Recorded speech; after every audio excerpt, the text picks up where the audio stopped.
आणि आता महाफास्ट न्यूज 100 पाहूयात।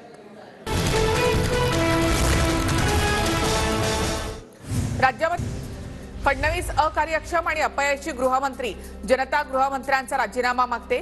राज्यातील गोळीबाराच्या घटनेवरून राऊतांचा टीकास्त्र।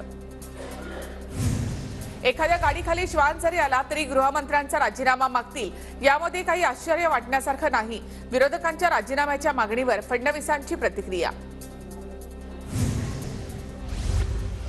घोसाळकर यांच्यावरील गोळीबार हा ठाकरे गटातील गँगवॉर, उदय सामंतांचा आरोप, तर हल्लेखोर मॉरिसला सामनातून मोठं करण्याचं काम झाल्याचं सामंतांचं वक्तव्य। मॉरिसचे ठाकरेंसोबतच्या संबंधांची चौकशी करा, तर आदित्य ठाकरे आणि राऊतांची नार्को टेस्ट झाली पाहिजे, नितेश राणे यांची मागणी। मॉरिसला शिंदे गटामध्ये येण्याचं निमंत्रण देण्यात आलं होतं। हल्लेखोर मॉरिस संदर्भात संजय राऊतांचा मोठा खुलासा। मॉरिस मुख्यमंत्री शिंदेंनाही भेटलाय, राऊतांचा आरोप। मोदी शहांनी लादलेले सरकार त्यांनी बरखास्त करावं आणि महाराष्ट्रामध्ये राष्ट्रपती राजवट लागू करा, संजय राऊतांचा मोदी शहांवर देखील निशाणा। फडणवीसांना गृह मंत्रालयाकडे लक्ष द्यायलाच वेळ नाही, ते पक्ष फोडण्यात व्यस्त। कायदा सुव्यवस्था राहिली की नाही, अंजली दमानिया यांचा सवाल। महाराष्ट्रातील कायदा सुव्यवस्थेमुळे मुख्यमंत्री शिंदेंची कारकीर्द कलंकित। गृहमंत्री फडणवीसांनी पदाचा राजीनामा द्यावा, प्रियंका चतुर्वेदींचा शिंदे फडणवीसांवर हल्लाबोल। थोड्याच वेळामध्ये घोसाळकरांच्या पार्थिवावर अंत्यसंस्कार होणार। उद्धव ठाकरे पार्थिवाचं दर्शन घेण्यासाठी मातोश्रीहून रवाना, तर दरेकर आणि अंबादास दानवेंकडून घोसाळकरांच्या पार्थिवाचं अंत्यदर्शन। बारामती लोकसभा मतदारसंघात सुनेत्रा पवार यांना उमेदवारी मिळावी। दौंड तालुक्यामधील कार्यकर्त्यांची प्रदेशाध्यक्ष सुनील तटकरे आणि प्रफुल्ल पटेलांकडे पत्राद्वारे मागणी। साताऱ्यामध्ये राहुल गांधींच्या विरोधामध्ये भाजपचे कार्यकर्ते आक्रमक। पंतप्रधान मोदी आणि ओबीसी समाजाचा अपमान केल्याच्या निषेधार्थ जोडे मारो आंदोलन।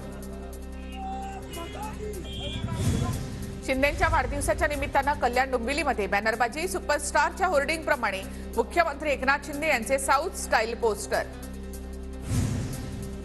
छत्रपती संभाजीनगरमध्ये मुख्यमंत्री शिंदेंच्या शुभेच्छांचे बॅनर। संभाजीनगरच्या क्रांती चौकात सर्वाधिक बॅनरबाजी।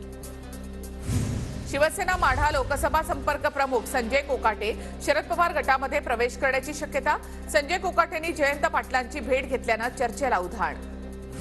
ठाकरे गटाचे नागपूर जिल्हा प्रमुख राजू हरणेंची जिल्हा प्रमुख पदावरून हकालपट्टी। उत्तम कापसे यांची जिल्हा प्रमुख पदी नेमणूक। काही दिवसांपूर्वी बावनकुळे आणि भाजपच्या परिणय फुकेंच्या वाढदिवसाचे शुभेच्छा देणारे बॅनर राजू हरणे यांनी लावल्यामुळे कारवाई झाल्याची चर्चा। मनोज जरांगे यांचं उद्यापासून पुन्हा आमरण उपोषण। अधिसूचनेच्या अंमलबजावणीसाठी जरांगेंकडून पुन्हा एकदा उपोषणाचा एल्गार। ओबीसी मधूनच आरक्षण द्या ही झुंडशाही आहे, छगन भुजबळांचा मनोज जरांगे यांच्यावर पुन्हा एकदा निशाणा। जरांगे पाटील बीड दौऱ्यावर। भोगलगावमध्ये जरांगे पाटलांच्या हस्ते शंकरपटाचं उद्घाटन। नाशिक दौऱ्यावर असताना मनोज जरांगे पाटलांची साल्हेर किल्ल्याला भेट। किल्ल्यावरील सरदार सूर्याजी काकडेंच्या समाधीचं जरांगेंनी दर्शन घेतलं। भंडाऱ्यामध्ये न्यायाधीश आणि वकिलामार्फत शाब्दिक वादाचं प्रकरण। 90 रुपयांचा दंड न भरल्यामुळे वकिलाला 5 दिवसांचा कारावास। भंडारा जिल्हा वकील संघाच्या वतीने प्रकरणाचा निषेध। मंत्री रवींद्र चव्हाण यांनी सपत्नीक पंढरपूरच्या विठ्ठल रुक्मिणी मंदिरामध्ये दर्शन घेतलं। मंदिर समितीच्या वतीने चव्हाण यांचा सत्कार देखील करण्यात आला। भाजपा प्रदेशाध्यक्ष चंद्रशेखर बावनकुळेंनी मिनी गोल्फ खेळाचा आनंद लुटला। नागपूरमध्ये राज्यस्तरीय मिनी गोल्फ स्पर्धेचं आयोजन। वाशिमच्या रिसोर्टमध्ये चषक क्रिकेट सामन्याचं आयोजन। क्रिकेटच्या ग्राउंडवर आमदार अमित चरक यांची जोरदार फटकेबाजी। धाराशिवच्या तुळजाभवानी मंदिर परिसरात बोगस पुजाऱ्यांचा सुळसुळाट। पूजेच्या नावाखाली भाविकांची लूट। तुळजापूर पोलीस ठाण्यात गुन्हा दाखल। अकोल्यामध्ये सुरक्षेच्या दृष्टीने अतिसंवेदनशील भागातून पोलिसांचा रूट मार्च। 28 पोलीस अधिकारी आणि 250 पोलीस अंमलदारांचा रूट मार्चमध्ये सहभाग। मुंबईमध्ये 3000 कोटींची पाणीपट्टी थकीत। मुंबई पालिकेची चिंता वाढली। पाणीपट्टी थकवणाऱ्यांमध्ये खासगी सोसायट्यांसोबत मध्य आणि पश्चिम रेल्वेचाही समावेश। राज्यातील पर्यटनासाठी व्हॉट्सअॅप बॉट संवाद प्रणाली। पर्यटन विभागाकडून व्हॉट्सअॅप बॉट प्रणाली सुरू। राज्यातील पर्यटन स्थळांची माहिती मोबाईलवर काही क्षणात उपलब्ध होणार। सार्वजनिक आरोग्य विभागाकडून राज्यातील 13 जिल्ह्यांमध्ये नवीन रुग्णालय उभारण्याचा प्रस्ताव। 7800 कोटी रुपयांचा खर्च होण्याची शक्यता। राज्यातील शिक्षकेतर कर्मचारी भरतीवरील स्थगिती मुंबई उच्च न्यायालयाने उठवली। राज्यातील शाळांमध्ये 15000 जागा रिक्त, कर्मचारी भरतीचा मार्ग मोकळा। राज्यातील माहिती आयुक्तांच्या जागा रिक्त सरकारने रिक्त पदं तात्काळ भरण्याची मागणी. माहिती अधिकार कार्यकर्ते शैलेश गांधी यांची उच्च न्यायालयामध्ये याचिका. राज्यातील विद्यार्थ्यांची आर्थिक फसवणूक टाळण्यासाठी उच्च तंत्रशिक्षण विभागाच्या महाविद्यालयांना सूचना. किमान 60 दिवस आधी प्रवेश फी, शिक्षकांची संख्या आणि शैक्षणिक माहिती उपलब्ध करून देणं बंधनकारक. महाराष्ट्र वन विभागामध्ये एकूण 2417 पदांसाठी भरती प्रक्रिया. वनरक्षक कागदपत्र तपासणीसाठी नागपुरात गर्दी.